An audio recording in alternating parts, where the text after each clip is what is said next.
Vamos lá, então. Bem, boa noite a todos. Um prazer encontrá-los novamente, agora no nosso colóquio virtual, início de agosto. Então, sejam todos bem-vindos. Hoje temos a programação, o Leandro vai apresentar o capítulo do livro e depois o Wilker vai falar da dissertação de mestrado dele.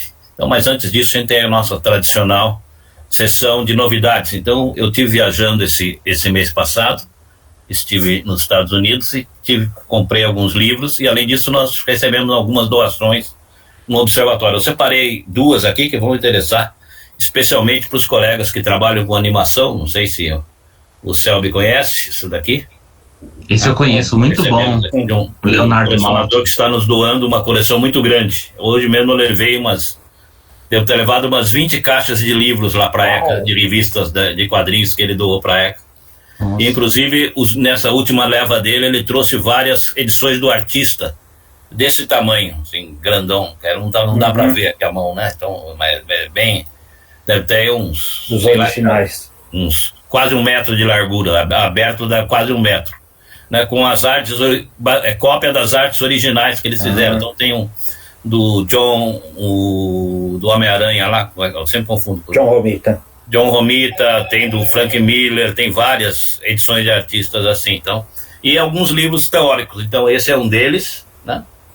E tem um outro também que é a biografia de um animador que é o Chuck Jones. Chuck Jones. Esse eu não tenho, mas é bom também. Ana Longa, o Tom Jerry. E eu recebi hoje, isso aí calhou que recebi hoje mesmo, o International Journal of Comic Art. Eu comentei com vocês, essa edição tem 600 páginas, acho que são uns 20 artigos, mais ou menos, e tem deixa eu ver, eu marquei aqui, um artigo sobre o Zé Carioca, The Legacy of José Carioca. Zé Carioca, A Critical History of the Brazilian Disney Ambassador. Os autores são William Machado de Andrade e Aaron Humphrey. Então, um artigo que não é nem muito grande, tem até algumas figuras, não sei se dá para vocês verem, né? Não dá. E é muito citado, e nas referências estão lá o Santos R., que eu imagino que seja o Roberto, As Inovações do Discurso Quadrinístico, de Renato Canini, que é um artigo de 2015, se eu não me engano, 2016. Isso. Tem o do Pegoraro, Animação em Quadrinho Disney, Produção Cultural no Início do Século XXI, a sua tese, cara. E... é a tese. 3, 6, 9, 11 referências do Fernando Ventura, trabalhos que o Fernando apresentou, principalmente nas jornadas, né? Então,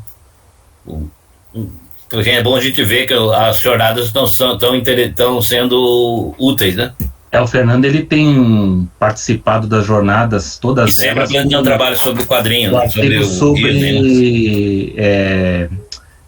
os créditos dos artistas brasileiros, né? Ele está indo atrás de toda a parte de produção brasileira. Isso é muito importante. Isso é muito importante.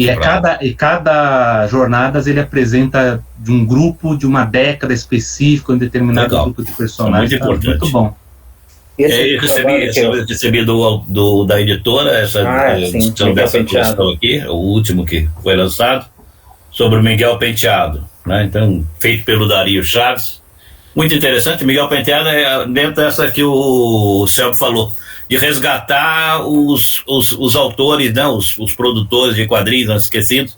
O Miguel Penteado é um autor que a gente conhece muito pouco dele, é um editor, né, foi desenhista, foi um grande incentivador dos quadrinhos no Brasil, e se conhece muito pouco dele. Daí o Dari fez essa biografia, até com muita dificuldade de encontrar material. Estou lendo ainda, não li todo, mas é bem na linha dos demais livros que foi dessa coleção. E daí os livros que eu comprei, Na minha viagem para Los Angeles, um que eu gostei muito, que eu tenho daquele do Douglas Walk, que é All of the Marvel, não sei se vocês ouviram falar. Ele faz uma história da Marvel, ele leu tudo que foi publicado pela Marvel, né? Tudo que no universo Marvel. Diz ele que leu 27 mil revistas. Então, pelo que eu li poucas páginas até agora. Deve ter lido mesmo, eu acho que ele leu mesmo. Então é bem interessante, uma história da Marvel, bem interessante, feita por alguém que está bem próximo lá da produção. Então, daí comprei um outro da história dos quadrinhos norte-americanos, que esse eu não li ainda, A History of American Comics, né? Eu confesso que nem olhei, tá bem volumoso também. Eu só folhei. Bem volumoso. Bem interessante. E depois, quando estava no aeroporto, já comprei um da Marvel, também comprei um da DC. Né? Esse já uma coisa mais popular, né? Já não é mais um trabalho de pesquisa, um trabalho mais popular, então, a história da DC. Então, as novidades que eu tenho. Então, no mês que vem vou ter mais, porque amanhã minha filha está chegando da Inglaterra. E eu comprei vários livros que eu deixei na casa dela antes da pandemia, que mandei entregar na casa dela, que eu pretendia ir buscar lá há 2 anos atrás, mas daí teve uma pandemia no meio que eu não consegui buscar. Então ela está chegando amanhã, deve me trazer aí pelo menos uns 10 livros que eu tenho lá com ela, que eu estou bem curioso para ver, né? Então, as minhas novidades. Passo a palavra para o Roberto, então, para falar das dele. Esse texto que foi citado no artigo sobre o Zé Carioca, eu apresentei num congresso, não sei se foi da Intercom, não lembro, foi num congresso, e depois, se não me engano, foi publicado ou em livro ou nos anais desse congresso. Já faz um tempo, eu não lembro. Eu tirei o marcador, agora já não sei mais onde está. Depois eu vejo e te falo. Tá bom, não, tá no meu lápis. Bom, eu queria falar de algumas publicações que eu recebi essa semana. A primeira é esse fanzine, é o número 5, HQ Memories,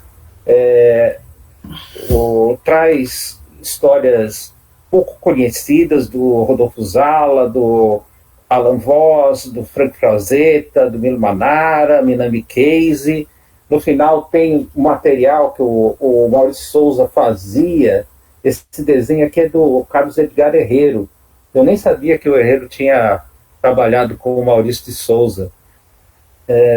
Bom, continuando aqui, esse aqui é um livro do Alan Moore com o Ed Campbell. A gente até chegou a ler, discutir um capítulo de livro sobre que isso aqui foi uma apresentação do Alan Moore sobre magia, e aí o Ed Campbell fez as ilustrações e tal. E saiu agora pela Darkside, editora Darkside.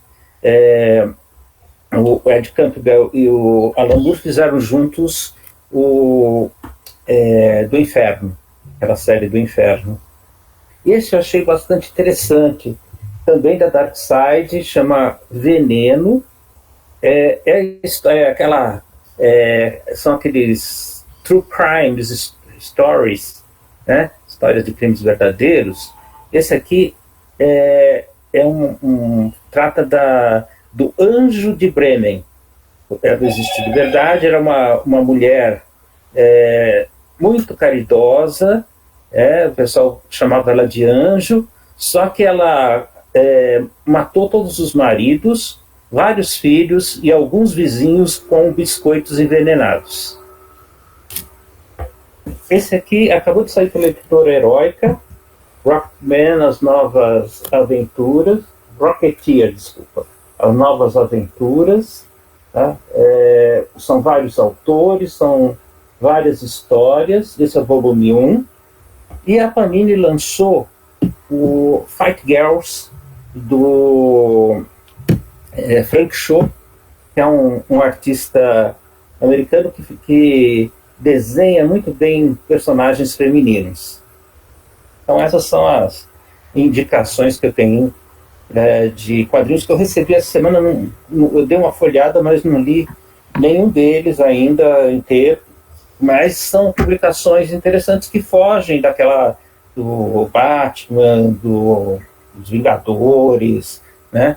E são edições muito caprichadas. As editoras brasileiras, principalmente as pequenas, como a Darkside, a Veneta, estão fazendo umas edições com projeto gráfico, né?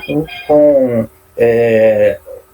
um cuidado na tradução, na revisão. Eu acho que vale muito a pena. A impressão é muito boa, tá? Algumas são mais baratas, como esse Fight Girls. Outras são um pouquinho mais caras, né? Mas a gente comprando aos pouquinhos. Acho que todas essas aqui eu comprei. Não, a Veneno eu comprei na Amazon, que o preço estava melhor. As outras eu comprei na Comics. Eu vou comparando, né? O que está mais em conta, assim, na Comics, na Amazon, né? E aí o que tiver melhor eu compro. É isso. A gente está aprendendo a fazer a xepa, né? Pegar o. A Comics fez umas promoções muito boas, viu? Tá? Desconto, frete grátis a partir de determinado valor. Né? Vale muito a pena. Ficar de olho nessas promoções. Selby, alguma novidade das Cyber Jornadas? Bom, Cyber Jornadas, os resumos já estão em avaliação, boa parte deles já foram avaliados e com boas notas, né? Não tivemos discrepâncias pelo que eu vi de qualidade, só estamos pedindo aí a quem esqueceu de anexar o arquivo do resumo completo, né, do resumo expandido, que aproveite até domingo aí para enviar, para não correr o risco de ser reprovado por isso, né? Já reparei que vários aqui já enviaram, depois eu vou checar quem é que enviou. E avisar que no canal do Observatório nós temos 2 vídeos, um do Nubu, que não está aqui, ele vai, se der, vai aparecer mais tarde, falando sobre o catálogo do Calvin, e o professor Roberto Elísio, que gravou um vídeo aí, que é o mais recente, sobre o humor na revista Mad, né, celebrando aí os 70 anos da revista. Então, um canal do Observatório aí com novidades. Mais alguém tem alguma novidade para falar, contar? Henrique, por favor. Oi, pessoal, boa noite. Só lembrando rapidinho que quem estiver aqui por Belo Horizonte, até domingo, está rolando o FIC, que é o Festival Internacional de Quadrinhos, que vai, inclusive, convidados internacionais, tipo o Fabian Tomé, né, que é do Duas Vidas, Não Era Você que eu Esperava. E quem estiver aqui por BH, dá uma olhadinha lá, tá bem legal. É isso aí. Legal. Sucesso, pessoal do FIC. Então, vamos então agora passar a nossa programação. Começamos então com o Leandro. Agradeço o Leandro pela disponibilidade, pela vamos dizer, dedicação e apresentar para a gente o capítulo do livro. Leandro, você tem a palavra. Bom, boa noite a todos. Obrigado, professor Valdomiro, e aos demais, né? Não é, como é que se diz, como é que eu posso dizer, eu tô honrado aqui em estar falando para vocês, né? Eu vou aqui compartilhar o arquivo.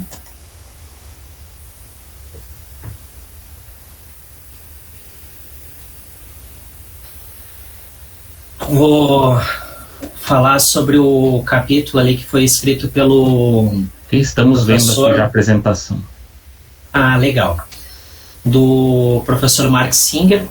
Eu tenho uma curiosidade para contar para vocês aí antes de iniciar de fato, né, no trabalho dele, que a primeira vez que eu tive contato com esse texto, né, e vi o nome do autor, eu tive um choque, assim, né, eu olhei, Mark Singer, não pode ser. Não pode ser. Mark Singer, né, me lembrou direto de um ator que trabalhou em muitos filmes e séries na década de 80. Alguns de vocês eu imagino que já devem lembrar. Fez Ver a Batalha Final, era o ator principal na série. Fez um personagem de herói, né, que era o Beastmaster. Isso foi ainda início da década de 80, né? E depois tem outros filmes, né? Daí vem artes marciais, tudo que envolve aventura, ficção científica, enfim. Ele estava aparecendo, inclusive, como herói. Eu digo, não é possível, né? A única coisa assim que me fez pensar nessa possibilidade de ser ele, né? Foi que, atores têm os seus exemplos de pessoas que trabalham também na escrita, né? Vou pegar o exemplo do ator Sam Shepard, né? Que é um baita de um ator, né? Falecido já em 2017, mas ganhou inclusive um prêmio Pulitzer, né? Porque ele escreveu livros, ele foi autor de peças, né? E aí eu pensei, pode ser, né? Nada impede, né? Bom, no fim o que eu descobri é que o Mark Singer na realidade era só um homônimo do ator, então, não fiquei tão feliz assim, né? Né? Porque, tipo, aquela coisa de infância, né? Quando a gente tem os ídolos, né? Acho que vocês devem ter passado por isso também. Mas então, sobre o autor, né? Ele é um professor, né, na Universidade de Howard, estuda literatura americana, ele tem interesse, né, ele foca em quadrinhos, cinema, né, tem 2 trabalhos aí que é Breaking the Frames, Populism and Prestige in Comic Studies, e também tem Grant Morrison, Combining the Worlds of Contemporary Comics. Espero que eu tenha falado certo, né? Então, ele dividiu o texto, tá? Em Origem dos Super-Heróis, a segunda geração de super-heróis, revisionismo, metatexto, interpretando os super-heróis, tá? Nessa parte inicial, tá? O que ele faz? Ele faz um apanhado dos acontecimentos que vieram desde a década de 30, do início da década de 30, né? Pegou algumas personalidades importantes, né, que na realidade eu digo que elas atrapalharam, né, porque houve uma onda de moralismo muito intensa aí, principalmente depois da década de 40, principalmente, né, e eu acho que essa parte inicial aí, ela é muito densa, eu achei, sabe? Embora tenha uma boa parte ali que a gente, acredito que todos nós já devemos ter passado, enfim, né? Tem algumas coisas bem interessantes ali, né? E que me fizeram ir atrás desse conteúdo. Então vamos lá, né? Então ele discorre sobre o gênero, né, dos super-heróis, né? Normalmente quando a gente fala em quadrinhos, né, geralmente a gente associa mesmo aos super-heróis, né? Ainda mais agora com essa onda de filmes, né, principalmente da Marvel aí, que estão fazendo grande sucesso nos cinemas aí, no mundo inteiro, né? E até trabalhos acadêmicos, né? Eu fiz uma pesquisa no repositório da URGS lá para ver o que tinha de material a respeito de super-heróis primeiro, né? Sem colocar quadrinhos. Tinha mais de 2.600 referências, né? E se eu adicionasse a palavra quadrinhos, bom, aí reduzia, mas igual, né? A gente sempre associa aos quadrinhos. Por quê? Porque a gente tem um exemplo já que é o início, né? Que é o próprio Super-Homem, né? Tem alguns fatos que eu não sabia a respeito do personagem, né? O início dele, a primeira história que o Jerry Siegel, né, e o Joe Shuster escreveram, foi um texto que eles falavam um pouco diferente, dava uma história um pouquinho diferente do que a gente tem do Super-Homem, enfim, né? Bom, continuando, né? Depois da Segunda Guerra, né, eles comentam ali que houve uma onda de moralismo, né? E depois, bom, é aquilo que eu comentei antes, né? Ele acabou se popularizando, indo para todo... saindo dos Estados Unidos e indo para outros continentes, né? Então, as histórias, né, em quadrinhos, elas têm vários elementos que já estavam presentes em outras histórias. Então, assim, ó, eu não sei se vocês já viram, tá? Tem um filme que é o Doc Savage. Eu comecei a ter contato com esses personagens pela TV, né? Então, pega Tarzan, Doc Savage e outros, né? Eu peguei da TV. Então, por exemplo, o Doc Savage tem um filme na década de 70, desculpa, que era mostrando o herói, né, forte, né, ele não tinha poderes, e o interessante aqui é o seguinte, essa questão assim de querer ajudar os outros, né? Então tinha um grupo de amigos que ajudavam ele e tal, né? E o ator que fazia até o personagem era o Ron Ely. Eu não sei se eu estou pronunciando certo, tá? Mas assim, ele era muito conhecido também por ter feito o próprio Tarzan, quer dizer, ele já fez 2 heróis, né? Vocês estão falando, eu estou falando aqui, vocês estão me ouvindo, mas eu sou um cinéfilo também, então não tem como eu associar também aquilo que eu vejo no cinema e televisão, né? Então aqui eu já me lembrava aqui desses personagens. Então o Richard Reynolds aqui, ele até elencou algumas coisas novas que vieram daí a partir do Super-Homem. Então nós temos ali poderes, né, fantásticos em relação à sociedade que não tem poderes, né? A representação da ciência como uma forma de magia, né, e uma forma de purificação, né? Bom, então eles, os 2 autores, né, Siegel e Shuster, eles queriam publicar isso daí em jornais de grande tiragem, né? Mas não teve sucesso. Eu não encontrei nenhuma referência assim, tá, que desse conta dos motivos que pudessem ter impedido eles de fazer, de conseguir publicar nos jornais, né? O que a gente sabe é que algum tempo depois houve uma crítica muito forte com relação a essa mídia, né, aos quadrinhos, né, a revista em quadrinhos, né? Então isso daí, o que eles fizeram, então, não houve sucesso, né? Então eles começaram a publicar num meio que não era tão comum, né?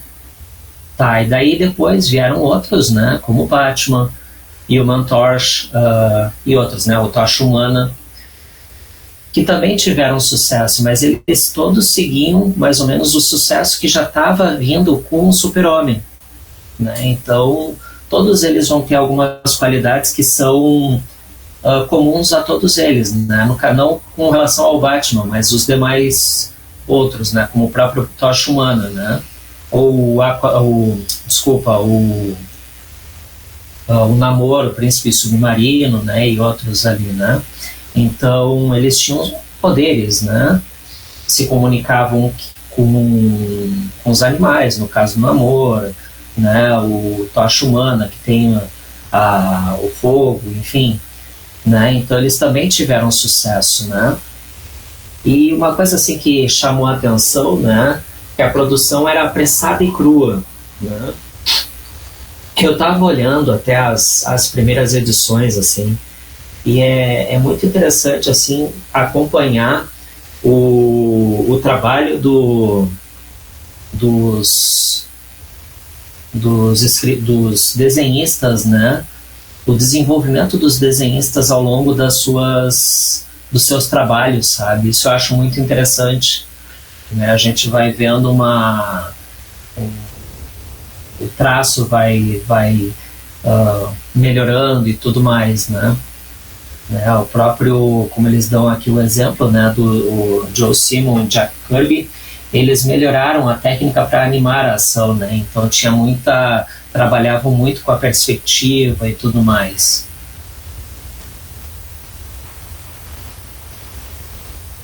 Bom, 1940, né, a partir de 1940, os fatos mais importantes aqui, tá, é o jornal esse, o Chicago Daily News, e o editor, o Sterling North, tá?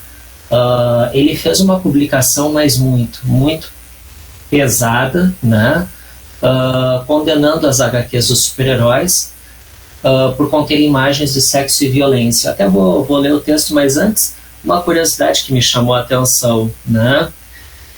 Pegando aqui, tá, o Sterling North, né? Ele é autor do Haskell, o Guaxinim, né? Um filme que eu lembro de ter visto. Esse filme é da década de 70, né?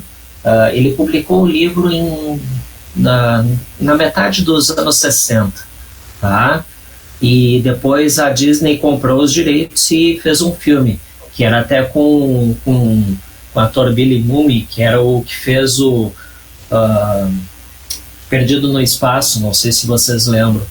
E aqui ele é uma aventura infantil, né? Um fato que aconteceu com o autor lá na infância dele, em 1917, se não me falha a memória, tá? E aí, bom, né, o texto dele é de um moralismo assim gigantesco, né?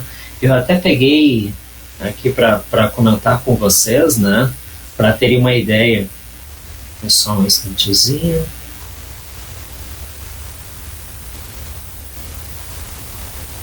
Então imaginem, tá aqui, né? Uma desgraça nacional, um desafio para os pais americanos. Virtualmente, todas as crianças nos Estados Unidos estão lendo uma revista em quadrinhos. Como um crescimento de um fungo venenoso dos 2 últimos anos. 10 milhões de cópias dessas revistinhas de terror sexual são vendidos todos os meses. $1 milhão são retirados dos bolsos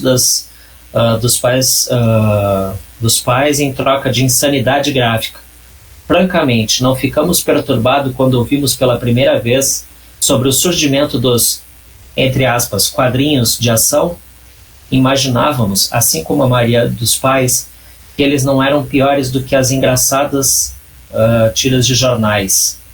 Mas um exame cuidadoso dos 108 periódicos agora nas bancas nos chocou em atividade. Pelo menos 70% do total era de uma natureza que nenhum jornal respeitável pensaria em aceitar. Exceto por uma dispersão dos quadrinhos, mais ou menos inócuos, e algumas reimpressões de tiras de jornal, descobrimos que a maior parte dessas publicações lúgubres depende do seu apelo ao caos, assassinato, tortura e sequestro, muitas vezes com uma criança como uma vítima. O heroísmo do super-homem, mulheres voluptuosas em trajes escassos, metralhadoras em chamas, justiça encapuçada e propaganda política barata eram encontrados em quase todas as páginas. Os velhos romances baratos em que o ocasional pele vermelha mordeu a poeira eram literatura clássica em comparação com as bobagens sádicas que saem das prensas de hoje. Mal desenhado, mal escrito e mal impresso, sobrecarrega os olhos e o sistema nervoso dos jovens. O efeito desse pesadelo de papel de celulose é o de um estimulante violento. Seus pretos e vermelhos grosseiros estragam o senso natural de cor da criança.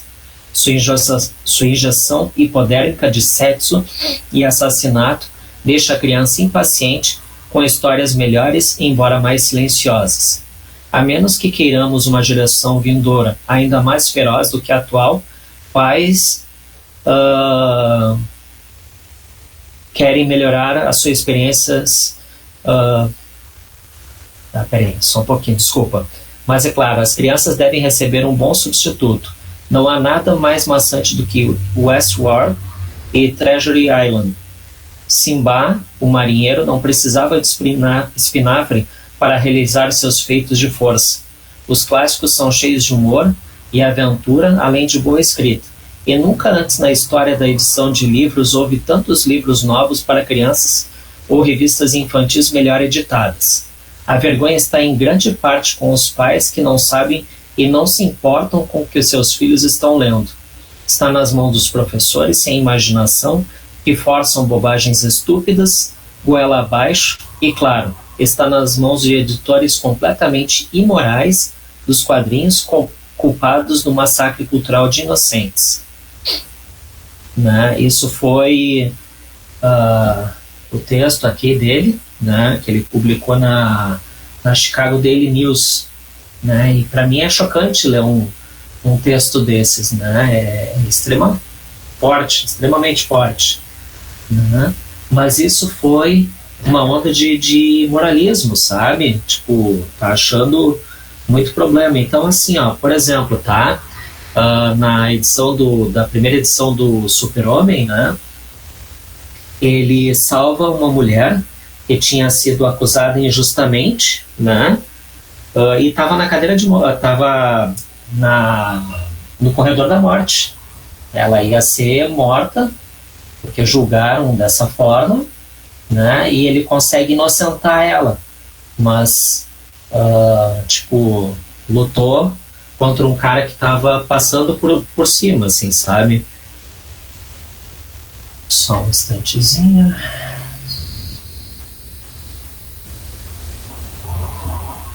Só estou voltando a tela aqui. Bom, então esse é o texto, né? Aí depois as consequências desse texto, e claro, a onda de moralismo não ficou só nele, né? Teve uma readequação dos personagens a uma imagem aceitável. Né, teve um menino prodígio, né, onde o Batman ali foi uma figura paterna e se trocou a corrupção por cientistas malucos, né? Então uma coisa que me chamou a atenção e eu até também procurei a respeito, né, foi ver se o jornal ele tinha essa coisa assim de tentar mudar essa mentalidade, assim, tipo, para que a gente, quando eu falo sociedade, tá? Não fosse contra aquilo que já estava estabelecido, sabe? Culturalmente, né? Então, tipo, para a gente não dar uma de justiceiro, né? Não fazer atos, tipo, heróicos como os que estão sendo mostrados nessas historinhas, né? Então isso é muito isso eu achei muito possível, né? Tanto é que depois veio criaram, né? Deixa eu pegar aqui o Comics Code Authority, né? Antes de eu chegar aqui nessa parte, eu tenho que falar sobre o Frederick Wertham, né? Bom, eu estou pulando uma parte, tá? Que é o seguinte: o Frederick Wertham, né? Ele foi um psiquiatra, né? Que estudou o desenvolvimento das crianças. Então vocês imaginem, né? A gente está falando aqui, tá? Primeiro eu falei de um editor de um jornal lá de grande circulação, né, e agora eu pego um psiquiatra, né? Então ele foi uma das pessoas que também condenou as revistas em quadrinhos, né, dando outros argumentos, né, dizendo que os quadrinhos incentivavam a delinquência juvenil, para não dizer outras coisas piores, né? Então isso foi muito pesado, né? Deixa eu ver. Eles só conseguiram retomar essa onda moralista, né? Porque assim, houve uma parada, né? Por conta da Guerra Mundial, Segunda Guerra Mundial, né? Onde personagens como o Capitão América, né? Estavam fazendo muito sucesso lá, né? E e também o próprio Super-Homem e outros mais, né, entre os soldados que estavam na frente de batalha. Então, naquele momento, realmente, eu acho muito difícil que conseguissem mudar uma situação, ainda mais que aquilo ali estava servindo de base para diminuir a tensão, vamos dizer, né? E, claro, também eu acredito nisso, né? Na questão de, a gente está vendo personagens que são heróicos, quer dizer, tu lendo aquilo, tu fica... né, imaginem, a gente não tem um cinema ainda como é os de hoje, né? Mas a gente tem um encantamento pelo que está sendo mostrado, né? Então eu acredito que seja isso, embora não seja falado no texto do Mark Singer, tá? Bom, então retomando aqui, né? O Frederick Wertham, ele estudou desenvolvimento, né? Criticou então os quadrinhos, né? E depois disso o próprio governo, né, americano, através do Senado, enfim, né, criaram um código de conduta para a produção de quadrinhos, né? Então ali eu é colocado ali no texto que era para acalmar os críticos, né? Na realidade estava querendo acalmar a opinião pública, né, que estava tendo uma perseguição, né? E na realidade o que eu vejo, né, como leitor, né, é que a gente tem dois autores, vamos pegar o exemplo dos próprios criadores do Super-Homem, né, que viviam numa sociedade onde tinha crimes, onde tinha insegurança, que existia pessoas que eram condenadas daqui a pouco injustamente. Então, contra aquilo, a gente tem uma questão de empatia, né, que acaba sendo manifestada nas suas próprias criações, né? Então, é mais ou menos isso que eu penso. Bom, aqui eu vou dar uma parada, tá? Não sei se vocês têm alguma dúvida. Deixa eu só abrir um pouco.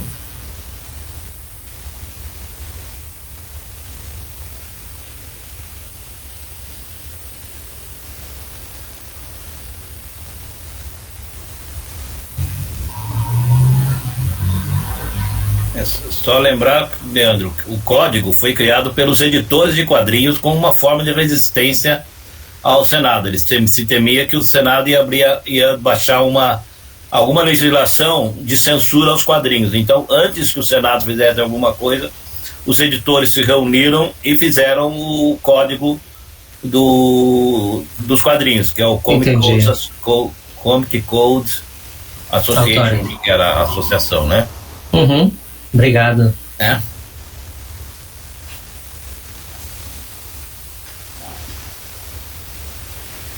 Tem a outra parte, tá?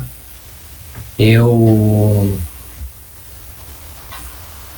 vou me estender muito aqui, vou passar do horário, né? Então eu queria saber se eu posso continuar daí na próxima ocasião, professora. Se você quiser fazer até as 9 horas, depois a gente continua na próxima reunião, não há problema. Tá. Aí pra gente passar ter tempo de ouvir o Wilker, né? O Wilker. Alguém tem alguma questão aqui porque eu não estava vendo o chat, tá?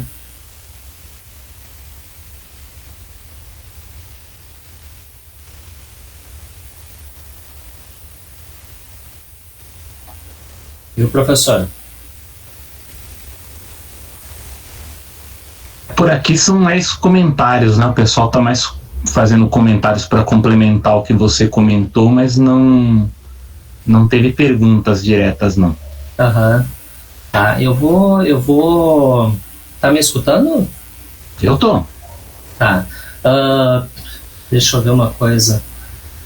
Tem como eu vou dar por encerrada essa parte aqui, tá? Okay. E aí eu vou continuar daí na próxima ocasião, pode ser? Você não vai continuar a da apresentação? Eu faço só... É que eu ainda tenho que continuar aqui. Vocês... Alô? Tudo bem. Tudo Oi? bem. Tudo bem? Tá, obrigado. Não sei se alguém tem algum comentário para fazer sobre essa parte. Eu acho que a questão do Sterling North foi um dos primeiros críticos a fazer uma crítica muito, vamos dizer, acerba contra as histórias em quadrinho. Então, ele teve uma repercussão direta. Ele era bem conceituado nos Estados Unidos, né? Então, essa primeira crítica que ele faz, ela tem uma repercussão muito grande na sociedade norte-americana contra os quadrinhos. Então, basicamente, ele planta a semente que depois vai gerar o Verta. Quer dizer, não sei se teríamos o Verta se não tivéssemos tido o Sterling North antes dele, né? Entendi. E o Verta publica um artigo também na Reader's Digest, não sei se final dos anos 40 ou começo dos anos 50, antes de publicar A Sedução do Inocente. Eu queria lembrar também que hoje a Netflix começou a disponibilizar a série do Sandman. Eu assisti ao primeiro episódio e é muito bom, vale a pena. E outra coisa é que eu recebi a última edição da revista Mad, número 550, publicada em 2018. Assim, não é a última edição, mas é a última edição que tem material inédito, tá? E depois ela passou a só publicar material já publicado antes, tá? Então, pena que chegou hoje e não deu para colocar no vídeo que está lá no YouTube sobre a MED, 70 anos da MED. Professor Roberto? Oi? Só foi 48, viu? Do artigo que o senhor estava querendo lembrar da data. Da Reader's Digest. Isso, 48. 48. Então foi depois, né? Isso. Eu acho só uma coisa, né? O autor faz aquela... Tem alguns pontos verdadeiros, né? A questão da violência, a questão da sensualidade. É só lembrar, por exemplo, das super-heroínas com seus maiôs, com os seios enormes, a saia curta. Para a época era muito chocante, né? Mas estava lá nas histórias. Eu não lembro se foi o pai do Shuster ou do Siegel que foi assassinado durante um assalto. Você lembra, Valdomiro? Quem? O pai do Shuster ou o pai do Siegel que foi assassinado. Ele tinha uma mercearia, do Shuster. Foi assassinado durante um assalto. Então isso também motivou eu acho que é o do Siegel. Acho que é o do Siegel. É um dos dois. E outra coisa, violência, sensualidade, e essa relação com a literatura, né? Várias vezes levantada. Literatura é uma obra de arte, é elevada, enquanto os quadrinhos são uma subliteratura, né? Ele faz essa comparação entre literatura e quadrinhos, né? Que é um clichê. A comparação de literatura e quadrinhos, ela é essencialmente injusta, né? Porque não tem nada a ver uma coisa com a outra. Você comparar uma publicação que é única, que só sai um volume, com outra que é seriada durante anos e anos, né? Então como é que você vai comparar? São coisas totalmente diferentes. É como você comparar um carro feito exclusivamente por uma pessoa com um carro feito em linha de montagem. É totalmente diferente. Então, são formas de leitura diferentes. Totalmente diferente. Então, mas isso aí era recorrente na época, né? Era recorrente na época. E vira e mexe a gente ouve novamente esse tipo de comparação. A gente que já tem experiência na área sabe que totalmente é asneira total, porque são comparando coisas totalmente diferentes, né? E eu acho que é interessante também salientar que é um aspecto que o autor não salienta, mas que é a questão dos super-heróis aparecerem nos Estados Unidos. Tem vários autores que vão trabalhar isso, né? Que é o super-herói aparece nos Estados Unidos porque era, vamos dizer, a sociedade por excelência para sobreviver de super-heróis. Se você não tem uma sociedade capitalista liberal, não tem como a figura do super-herói sobreviver, né? Porque a figura do super-herói essencialmente depende do respeito à lei e ao status quo.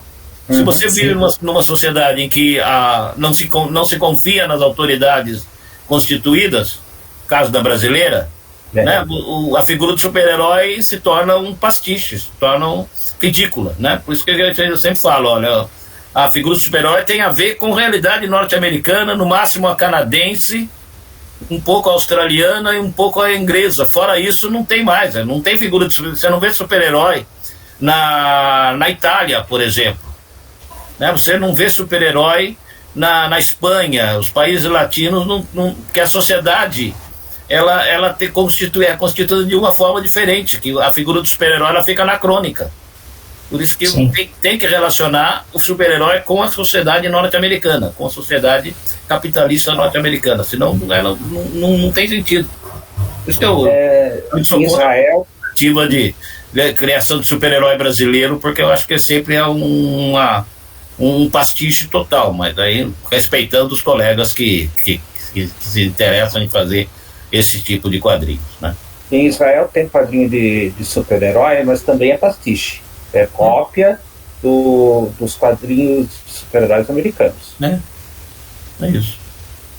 Mas é bom a gente situar isso, quer dizer, essa questão,